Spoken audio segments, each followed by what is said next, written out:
I'm your host and host, Chaya Srivatsa. I have a lot of fun talking about the lack of fun that people have at work. You know, we spend 9 to 5, that much time, some of us 9 to 9, 9 to 12, round the clock. And if you're not happy there, can you imagine how miserable life will be? Someone said work is more fun than fun because you can't have fun for a long time. For 10 hours? No. You'll get bored. But work is something you can do, and long working hours didn't ever kill anybody. It didn't even make people live. So there should be a balance. Get a life, they say, right? Have fun at work and have fun after work. The key word here is have fun.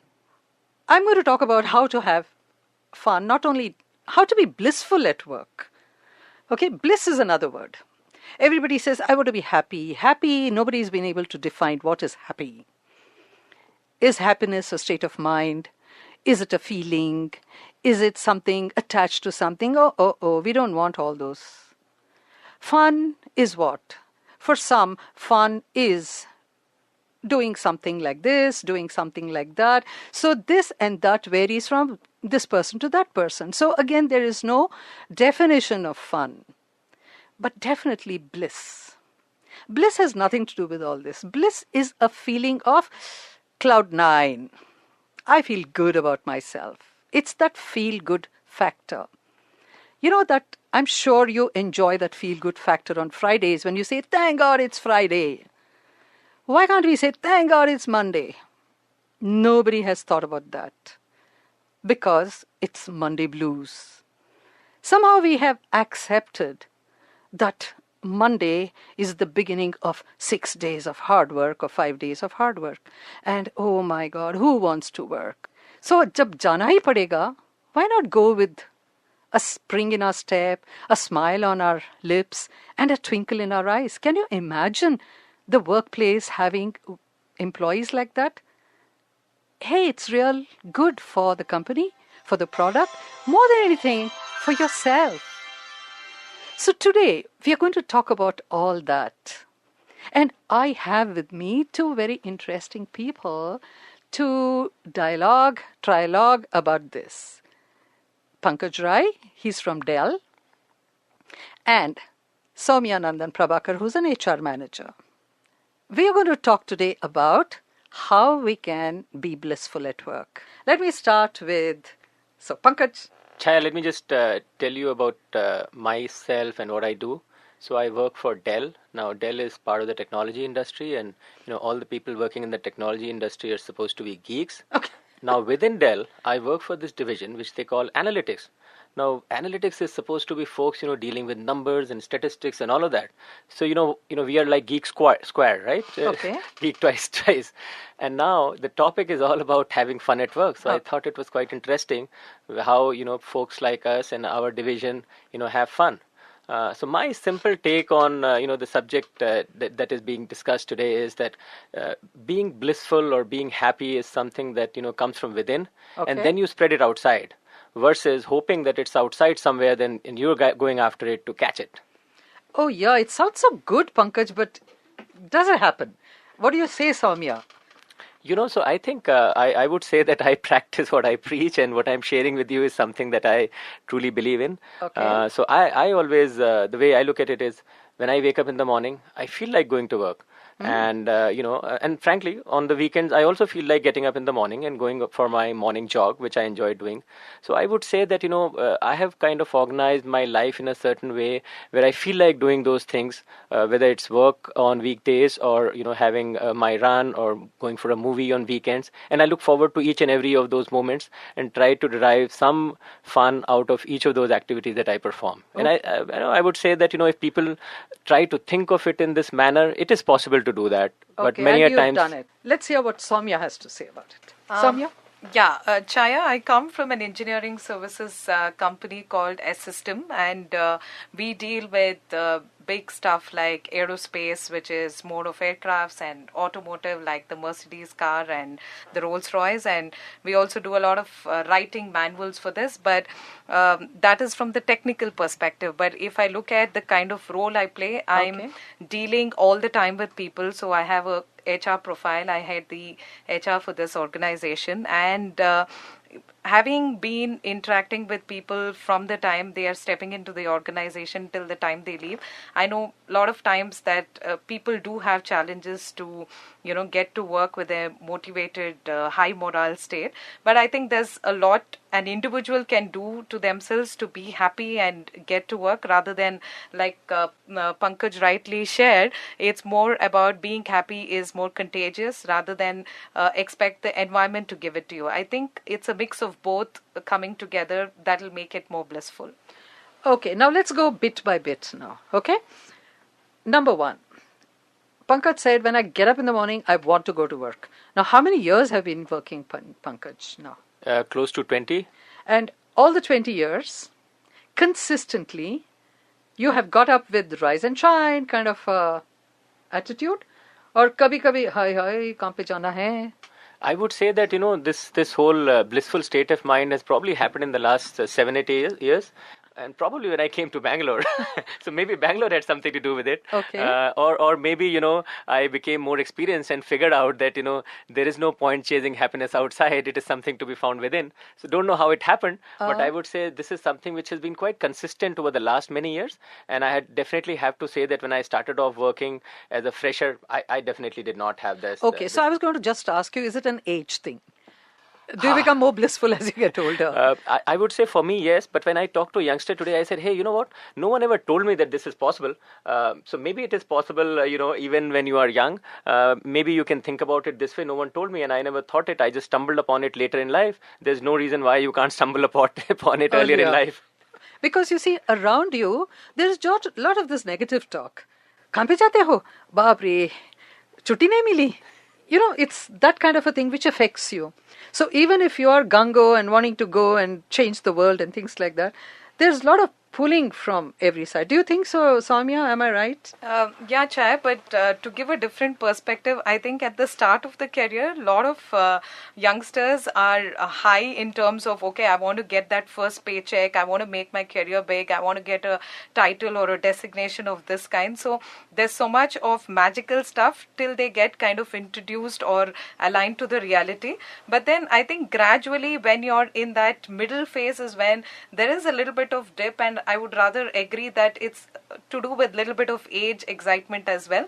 And I think there is this thing of, touching 30, then people start feeling a little low about it. Although there are a few whom I have met who gracefully are getting old and are happy that, they look grey and wise and whatever. But I feel a lot of youngsters definitely have that kind of motivation to get to work and achieve. But over a period of time, it fades away also because, they get used to the environment. They don't see anything more exciting because whatever was new initially and not there with other organizations is what they look out for. But gradually they stop appreciating it because they're getting used to it and it's a routine. So nothing gets appreciated in a routine, and that's the same with our family life as well, right? I mean, initially you say the bahu has come or the person who is new into the family has done some cooking. Everybody goes gung-ho about it. But I think gradually it's kind of... Yeah, the thing, euphoria fades off. Yes. Just one more point I would like to add to what Soumya said. In our workplace, we talk about work-life balance. So I think our corporates are also reinforcing the fact that, work is, different from life and you've got to strike a balance and work definitely must be a drag. So I think, we have kind of made ourselves start to believe that work must be bad and you have to somehow, make it exciting. So I don't know, so they're giving you the wrong signals. Exactly. And you're just and also what Pankaj said, it's not just 50% of your life is work and other 50% is your personal life. There's so much more elements from, being your exercising, yoga or your hobbies or whatever. So I think people are delinking it as two major bifurcations, which I think is not an ideal approach to take. You're all listening to Soumya and Pankaj. What do you guys think out there listening? What do you think about what we are talking? Pankaj, I'm going to ask you, you said you look for happiness outside where actually your work satisfaction comes from within. Yeah. Yes? Yeah. So, what is it that gives you? People talk about job satisfaction. Oh, I must remind you, I don't know if you read this article in the paper recently about maximum attrition happens because people don't like their bosses. And why does this? Why do people think that they have to work for a boss? See, boss is also working for the company. You're also working for the company. So why should you quit and go because you don't like the boss? I think in general there is this misperception which seems to get heightened over time that you have to please your boss, or only a few people can get there and others will necessarily have to lose out, and there's always this feeling of unfairness and partiality and so on and so forth. And I suspect some of it is also to do with how the bosses or the organizations are setting expectations. So my own philosophy in life is, and which I am kind of wear it on my sleeve and tell everyone that why do I exist? Why do I come to work? What do I want to do? And my simple agenda is I am here to help others, create value for the company, and I'm not here for myself. So I think if you are able to convince people that you're not there for self-aggrandizement but to help others, I think a lot of people feel good about it and think, okay, this person probably doesn't have a personal agenda and is there to help. And you have to sort of act accordingly and convince people over time, and you can't just say it and sort of not walk the talk. So I mean that's my formula, and I don't know whether this can work for everyone or not, but right now seems to work for me. Yeah, but what about this boss factor? Now I'm going to focus on the boss. I'm a boss. I was taking one example of that boss. But there are, many other bosses who I think are unable to sometimes convince other people why they should work for them, and somehow create that adversarial mentality that, you are on the other side of the table. So I would feel that if, people are able to create this mentality that we are all in it together, we're all doing a job and we are in it to help each other and not sort of, someone taking away something from someone, I think life could be fun. But somehow that hasn't happened and people haven't, put in enough effort to make that happen. Okay, Soumya?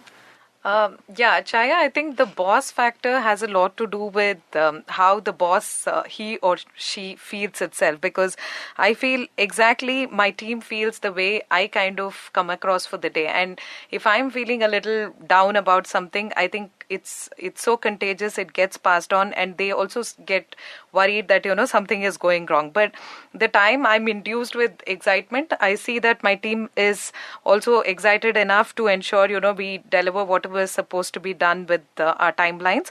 And I think whenever there is a challenging situation as well, sometimes as a team, when I come across very optimistic, the team also takes it in that, yeah, this is going to happen and nothing to worry about it.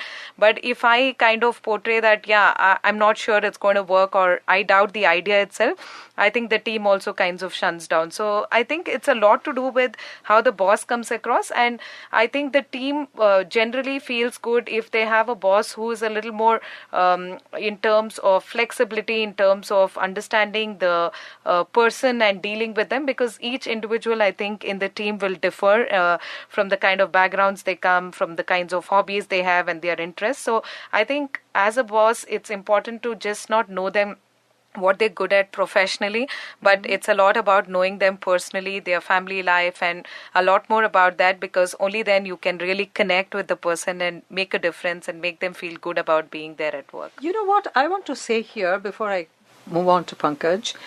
Everybody says the boss doesn't appreciate me. The boss yells at me. He's not good to me. But nobody sees, in physics they say, right, there is a cause and effect thing. Why is the boss doing that? There is a cause for it, right? He wouldn't just yell and shout. Or he wouldn't pull you up for, this dictation is bad, or that. Because it's bad, he's pulling you up. So don't you think the boss also feel-good factor? Because I have been a boss myself, okay? And if I ticked off my junior colleagues, they would not take it in the spirit that I ticked them off for the work, not them as individuals. So you've got to learn to separate. The ticking off is not to the person, but to the work the person has done. What do you say, Pankaj? Absolutely, Chaya. In fact, I would, look at the key relationships that each of us have in our life, whether it is with our parents or with our kids if we are older or with our spouse. And, a boss is also a relationship. Yeah. And if you look at each of these relationships, we have our ups and downs in our families, with our parents, with our children, with our spouses. And, we kind of over time figure out how to sort of adjust to each other. Unfortunately, the boss relationship is not supposed to be sort of long lasting. And people say, you know what, I don't like you. I'm going to walk out and go to a different boss and things like that. So to your point, every relationship needs both parties to sort of build it together. And I think the boss relationship is sort of a bit ill-defined. And people don't give it enough time to sort of build it. While in other relationships, people feel that they need to give enough time. So somehow I think if people could kind of relook at this relationship as any others and say, you know what, we will sort of work it out. We don't make decisions in 3 months or 6 months saying, hey, this is not working out and things like that. So that's how I will look at it. Like you said, even in a marriage, the first couple of years are rocking till you get to know each other. So same way when you go to a new company, till you integrate into its culture, pattern of working and things like that. We need to have that staying power. And the other thing is, see, everybody feels they need positive strokes from the boss. But the boss also needs positive strokes. You agree? Absolutely. Just like any other relationship with our spouse or our parent, we say, daddy did not give me pocket money, or my wife or husband did not appreciate me. Yeah. The question to ask is, what did you do? What did you do? To get that appreciation? And the same thing would probably hold for the boss. And if you say something nice to the boss, everybody else, your peer group, say, kya maska laga raha hai kya? Yeah. It's not maska lagaving. It's just saying, what, as an individual to another individual, I appreciate what you're doing. That was a good idea, or something like. And to your point, I think, we also reinforce this saying, this is a professional relationship. And to Soumya's point, sometimes people will not discuss other things. And, so, you get what you invest in. And if you sort of make it very tactical, then obviously it doesn't necessarily, give all those things. But to Soumya's point, if you make it more broader and create a relationship like any other, and both parties appreciate each other, I think there are enough possibilities of making that relationship also very meaningful for each other. And Soumya, what happens is, when you become boss, you're alone. Yeah. Isn't it? Yeah, and I think like it was rightly stated, the boss also needs some kind of appreciation from the top, right, to ensure things are going well. But I also see sometimes there is a gap wherein certain individuals feel, okay, I'm good to my team, so it doesn't matter, I need not appreciate them all the time. But whereas the team feels that, okay, my boss is getting, or rather hogging all the appreciation, but it's not percolated downwards. But I think as a manager or as a boss, a lot of times people do not want to do it too frequently, right? Then it gets diluted, because then that appreciation or that reward or that recognition is like, okay, it's coming all the time, so it doesn't get the kind of kick it needs to get. So I think you have to space it.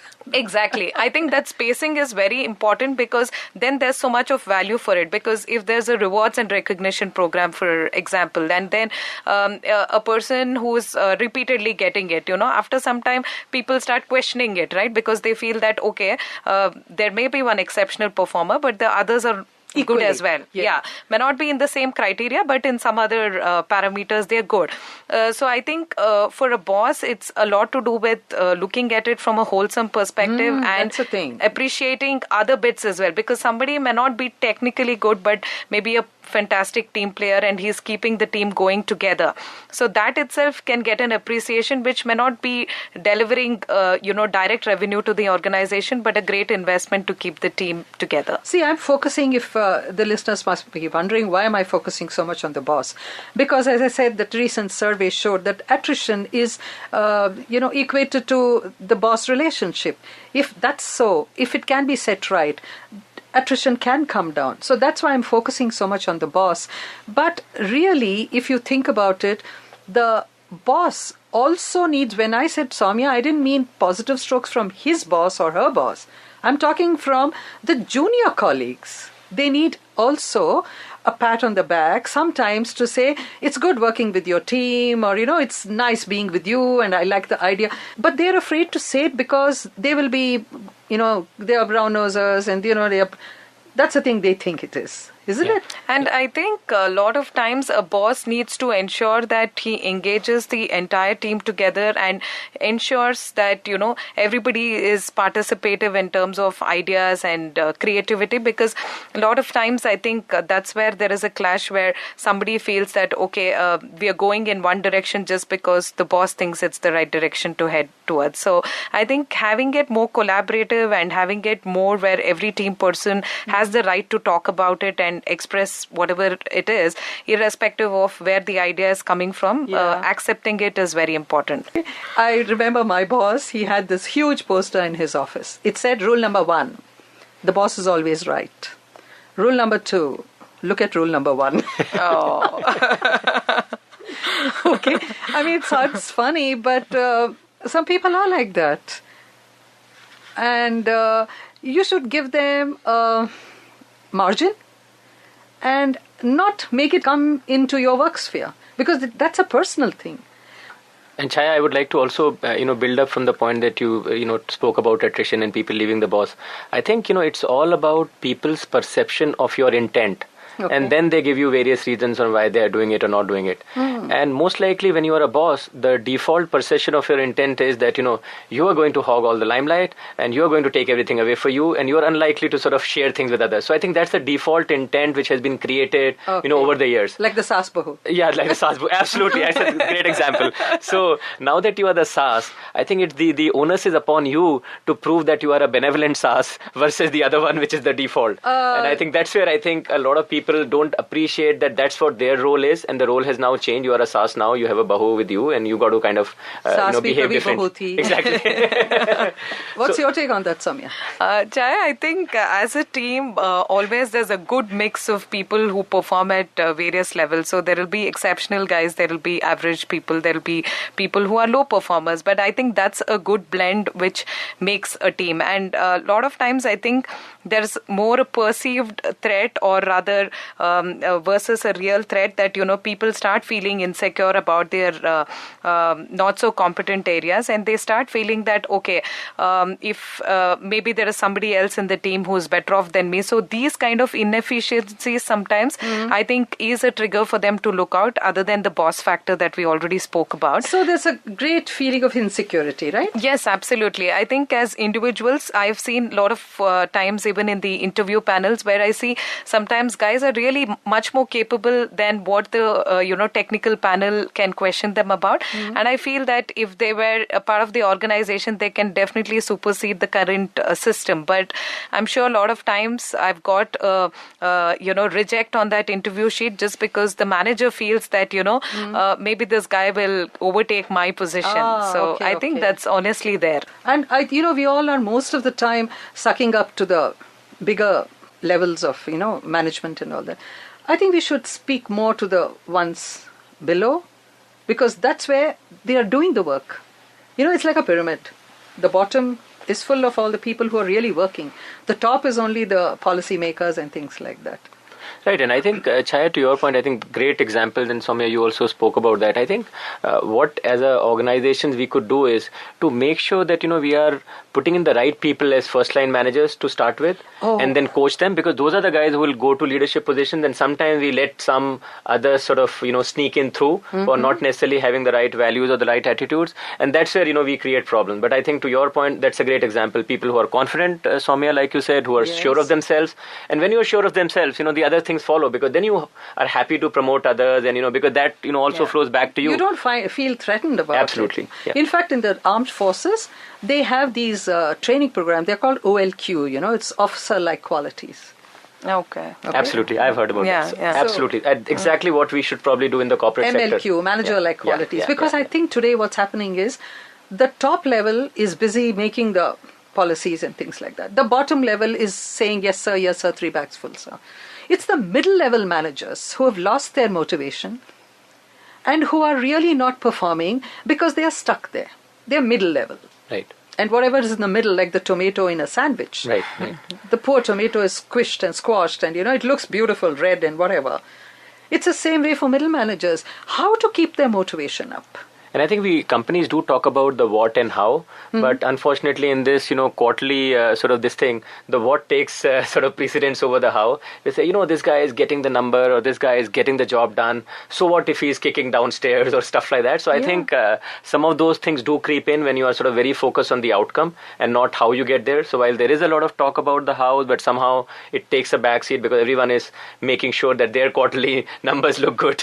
That's the thing. And also to add to it, I think over a period of time, the industry is evolving to an extent where probably the titles and the designations are hopefully kind of getting diluted, where people are being a little relaxed about what they want to call themselves. Because earlier, the moment you say, the manager or the lead, they kind of create a kind of aura, which is more of, okay, I'm the guy who will only do the supervision bit and the reviewing bit, but the guys next level are the people who are at an execution mode. But I think at every point in time, whichever level the guy is, needs to go back to do a reality check, touch the baseline, so that you're still in touch with it. Only then you'll be able to appreciate, or rather, anchor the entire system together. What they talk about, back to basics. Right, absolutely. It's the deliverables that matter in a company. Right. So... But the other thing also, Chaya, is that, many a times employees expect their bosses to also be superhuman. They should be able to anticipate everything and should be able to provide everything that they need, which is very quick promotions, quick increments, help in the job, or, everything.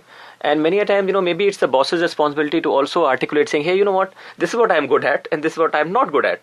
But I can help you where I'm not good at by getting other people to help you. I can be there, but don't expect everything from me. That's something people hesitate to call out sometimes to your subordinate, feeling that they will probably make them feel that they are inadequate in some way. But, no one is superhuman. It's good to acknowledge what you're good at, what you can contribute directly, and what else you can contribute indirectly. See, that you can do if you're really secure about yours. You don't feel threatened and things like that. Most people have somewhere basically within them low self-esteem. Isn't it? Yeah, absolutely. Especially if a boss has low self-esteem, it really mucks up the whole place.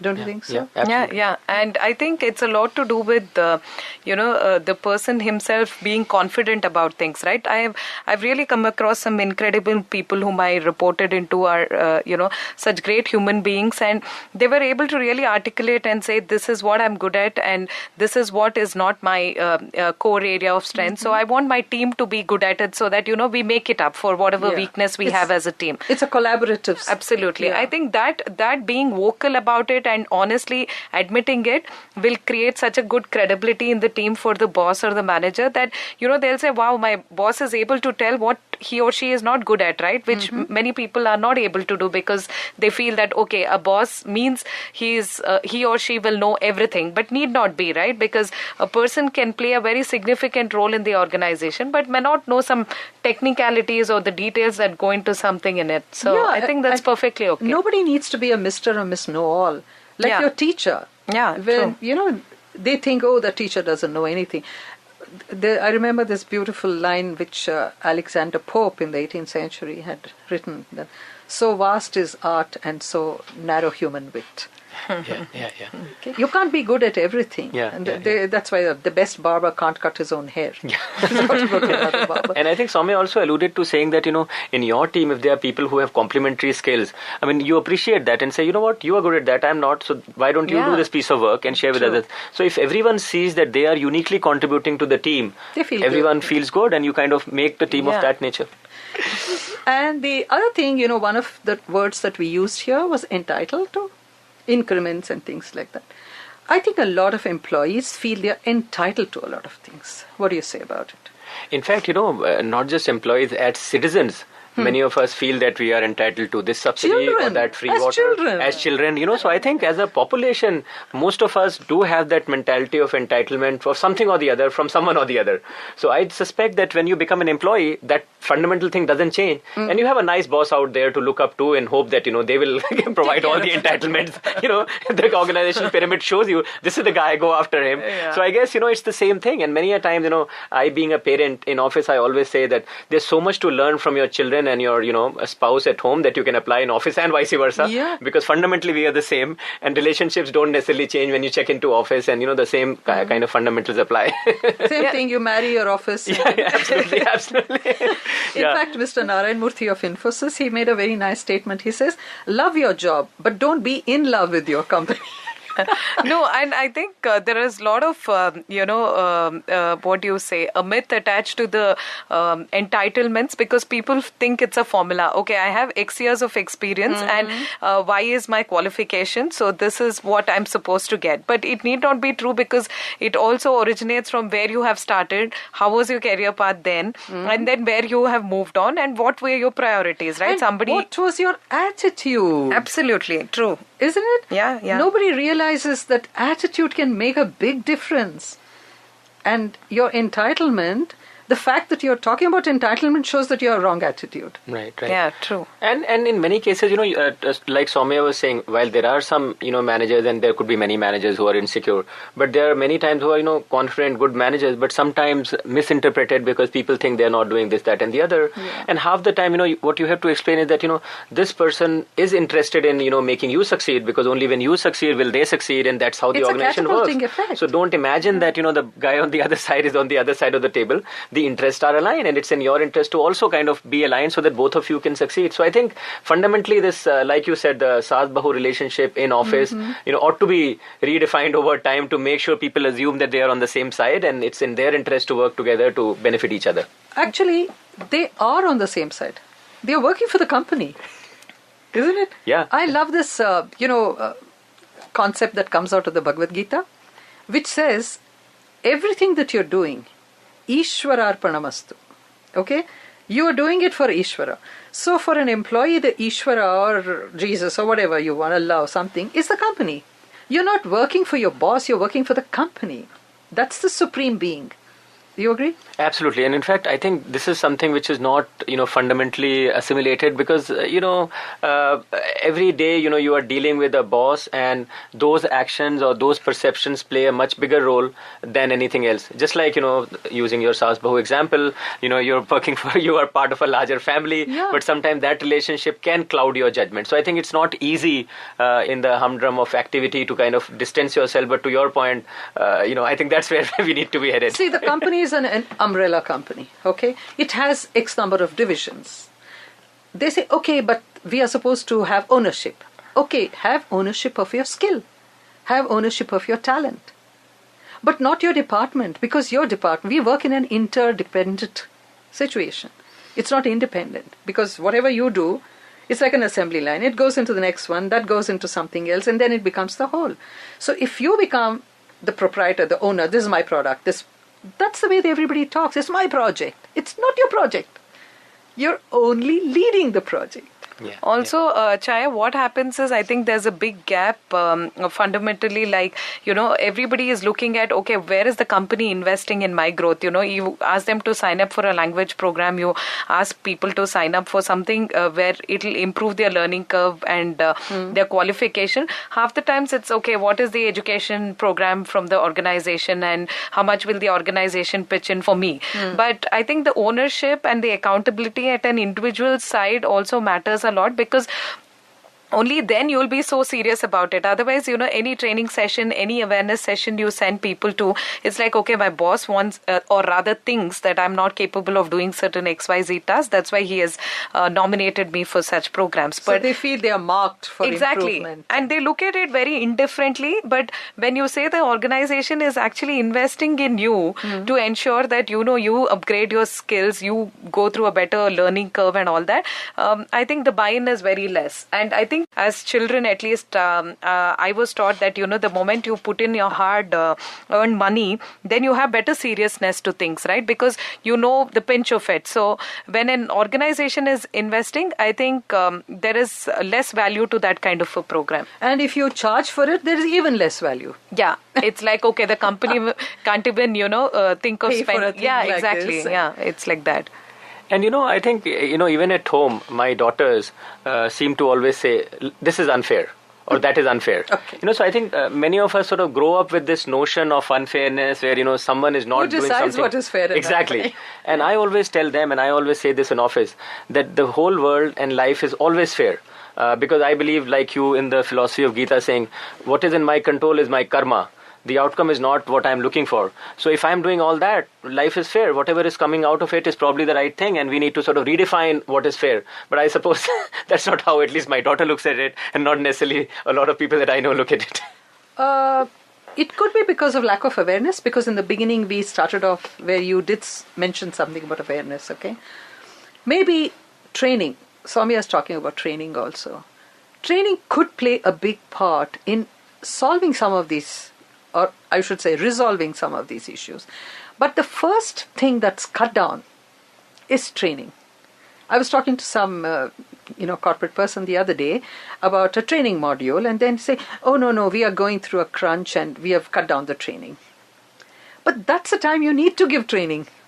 When you're in difficult times, to uphold their morale, to give them new perspectives to the whole thing.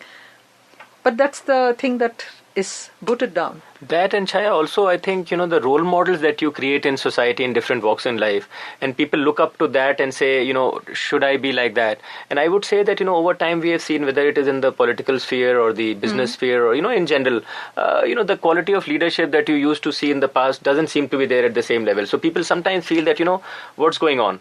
Do I have to do this to become that top politician or the top bureaucrat or that top business leader? And I think sometimes that also confuses people, saying, what is the right thing for me to do to raise to those positions? Look at, what you're not able to learn and enjoy, and, try and say, okay, I'm going to try and pick up the skill, which would probably be strenuous on you and you will not like the journey. Rather, if you're good at communicating, you're a person who can talk well or do something in the communication sphere, then just focus on strengthening that skill. Yeah. I like the marketing department. It thinks like it's got cat's whiskers, right, because they're bringing in the moolah. The HR department. Sorry, Soumya, nothing personal. I can de-link myself, Chaya, so it's okay. The HR department. Okay, we do the hiring and firing. So that kind of a thing. Every department is important. How can this be more and less, or whatever it is? And I think some of it, Chaya, you mentioned about our Catch Them Young school system. I think, especially in India, where we try to focus people on physics, chemistry, math, at least when I was growing up. And there was only those dimensions. Even now, Pankaj, sorry. So that was the only dimension in which you could compete, and that was the only sort of metric used for success.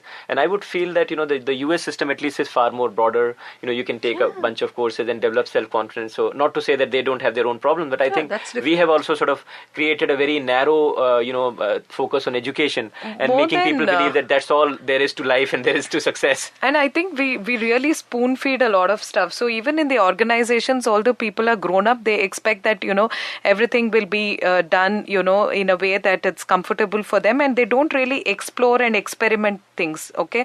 Every time they want a written manual with the steps and everything. So people do not really navigate, explore even the intranet or to understand anything on their own, right? I don't see that kind of a trigger in the kind of education system we have been in. It's spoon feeding, and right? Absolutely. And to your point, that whole feeling in school carries into office, because, what do you do in school? At the end of the year, you have a test, and everyone gets promoted to the next level. So when you come to the office, you say, okay, what is your guideline for promotion?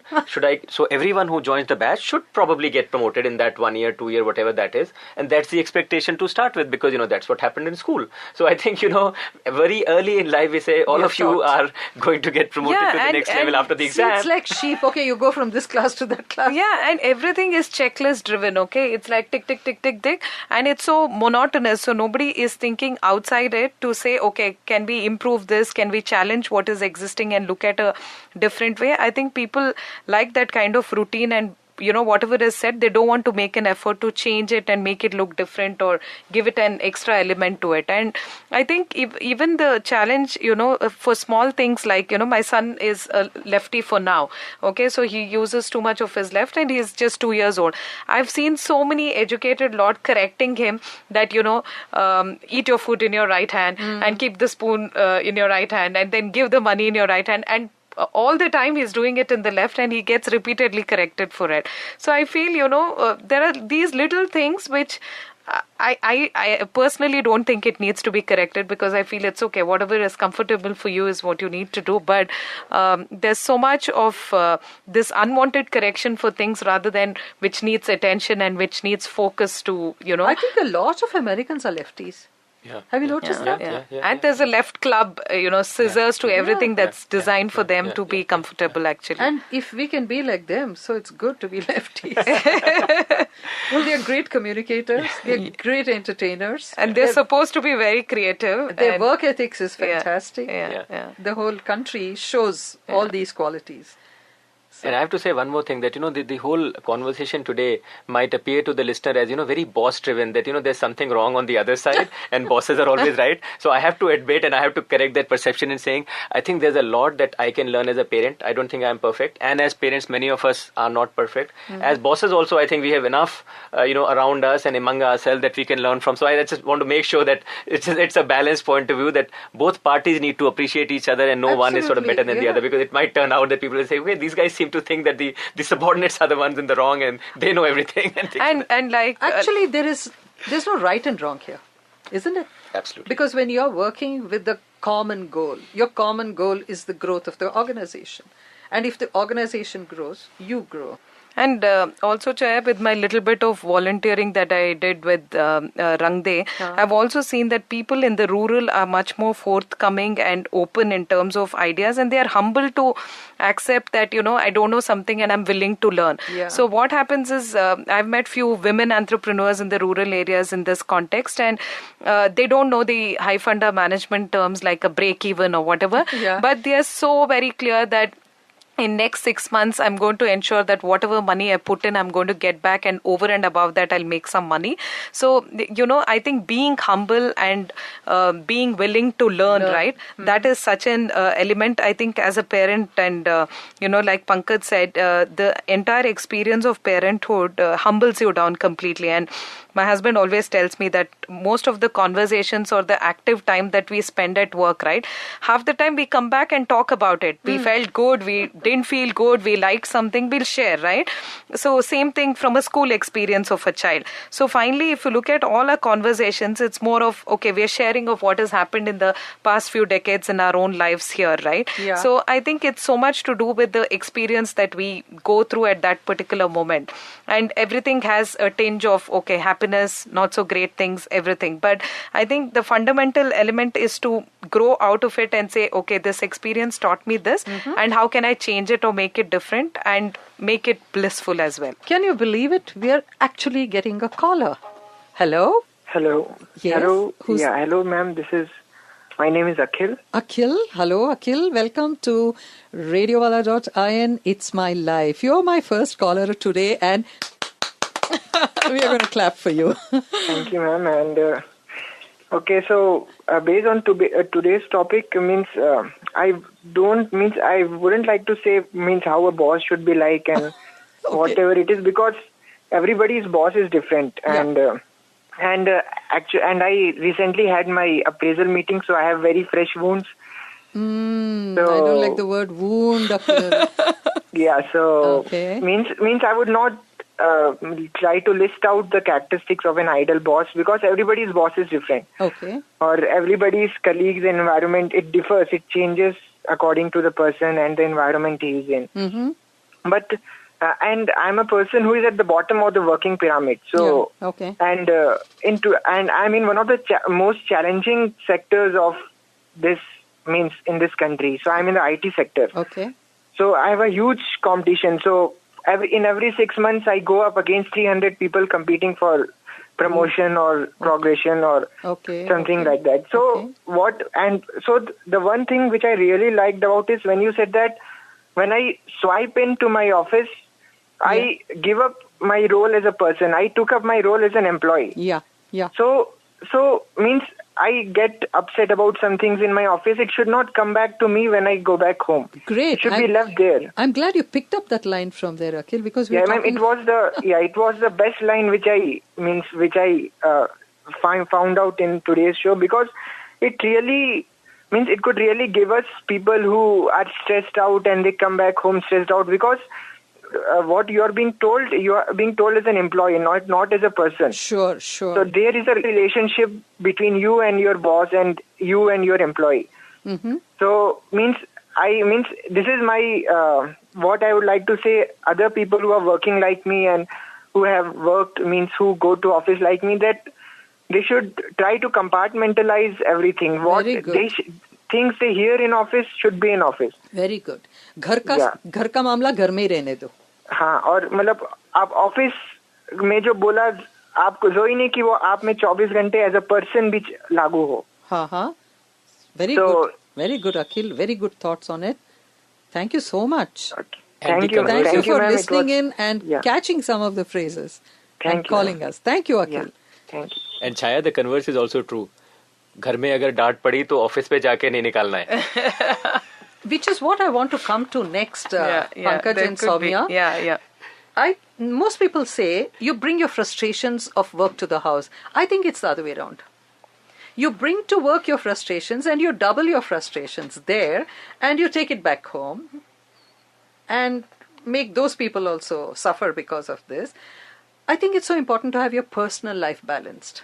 What do you say? So my own view is that all of us have multiple identities and we need to treat each of those identities with that same karma philosophy and not mix up the two. So I think right now we are just talking about the office identity and the home identity, but there are, other identities that we all have.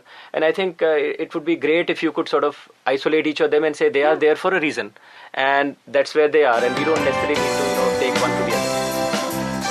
We'll continue to talk about this, which Akhil has brought up very nicely, where he picked up that particular statement that we made here in this room about keep your personal identity and your employee identity as two separate entities.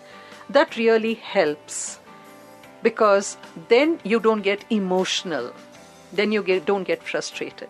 We want to have bliss at work. Just now Akhil made a statement about appraisal. This is a big thing in companies, isn't it? Appraisal? Yeah, I vouch, Chaya. Tell me about that.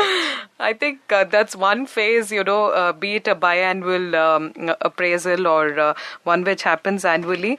It's a set thing that, post-appraisal you will see attrition because people, again, are emotional about it. They are expecting a particular promotion or they're looking at a number they want to achieve, and in case the percentage of hike differs from what they thought it to be, then it's a little disappointing for them. But I think, there are a lot of times we educate, people in the organization saying that, de-link your performance review with your salary hike because one is more to do about how you should groom yourself as an individual, where are you in terms of your deliverables, and other is to do with the money component. But I think it's easier said than done, but people have a direct, linkage between the two.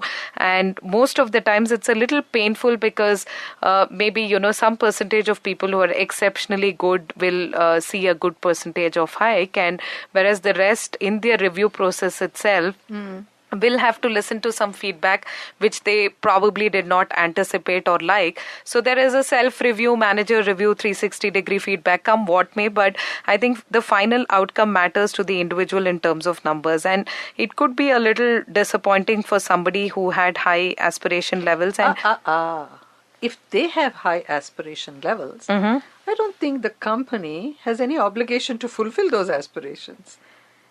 Need not be all the time in terms of compensation, Chaya. But like I said, there are a lot of people who expect that, I'll be the one who will get the required title that they are anticipating. So you know what? Employees should be a little more realistic, have a reality check, because here you are competing with others. It's not just your own skill or talent. It is that vis-a-vis somebody else's. So I think, and you worked for Infosys, and that's a great example. I think in general, the hypothesis most people have that in general life and work is a two people, single period, zero sum game. The answer is, it is a multi-people, multi-period and a non-zero sum game. Because you look at Infosys. I have known people who have worked in for 15, 20 years. Yeah. And, many of them probably have had, mixed reviews, bad appraisals, sometimes no hikes. But I think most of them have stuck on. Yeah. So I think if they assume that they are, the work is just beyond this appraisal, I think it has helped. And I think that's Infosys just an example because you said you worked there and that has created wealth for a lot of employees over time. Yeah. And, more entrepreneurs outside and so on. So I think if people were to take a sort of broader perspective and include more variables versus that just one appraisal and that one manager at that point in time, I think life could be, When you lose your promotion or appraisal or your increment, don't get emotional about it. Think about logically. Maybe I didn't deserve it. Maybe somebody else deserved it better. Clap and dance for that person. Can we have that kind of a approach? That is bliss. Absolutely. And I think, even in the corporate sector, probably it's much easier because you don't have to wear your accolades and there is large organization, you can be in different decisions. So I think it's much more easier to do that. And I just think that how more people could kind of learn to live with some of these, creations of their own mind that, I have lost out and, how will I kind of survive? But, it doesn't mean that you're a failure. It means that there was no place for your kind of talent and it needed some other kind of talent. Yeah. Or, no, he is the grandson of so-and-so, then fine. Ittifaq say he became the grandson of whatever. That was the way it meant to be. Accept it gracefully, move on. People should definitely have somebody to talk to, be it spouse, partner, friend. But on these, situations which are very emotionally driven as well, I think I have faced a lot of instances where employees, especially men, where, will come by and say they had a challenging conversation with their spouse and it went so bad and whatever, be the outcome being a little messy and they have a child and all that. So a lot of times I feel because of lack of comfort zone at home to share a few things, they bring it obviously back to work. And I've been surprised that they're able to share to the extent that I see them cry. I mean, which is okay because I think, we should grow out of that syndrome that, men are not supposed to, share cry, their... exactly. But I've really seen a dramatic change in the industry where things have really evolved and people are able to come by and share and express with the fact that, okay, I trust the person I'm talking to and I think that it's okay to share if it's going to make me feel good. I think that's how I think people like me, like a life coach and a counselor, are being needed more. But Chaya, I think, even as an adult, the society does try to make everyone believe that everything in life should be a straight line going upward. Yeah. And all of us know that nothing in the world, everything I would believe is cyclical. You pick up anything, even our, population will one day stabilize and come down like the developed world. It's been going up all the time, but I'm sure it is a cycle as well. Yeah. So I think everything is a cycle. And then, but the Wall Street analyst expects your share price to keep going up. Your peers expect you to keep getting promoted every year. So I think somehow, the society around us has created unrealistic expectations which defy the law of nature in my perspective. For that, Pankaj, it's so important not to bother about what people say. This is my greatest stake in life. I call it the LKK syndrome. Log kya kahenge syndrome. If you drop that, believe me, 80% of your tensions go. It really doesn't matter what people think, because who are people anyway? They are some invisible faces, invisible whatever. So how does it matter to us what they think? What is important is what we think about it, what we think about our job. And sometimes we imagine they will say that. They may not actually say that actually. And many times you get surprised that people actually didn't want it from you and you were just pandering to that expectation at times. They are thinking about you and saying, what will they say?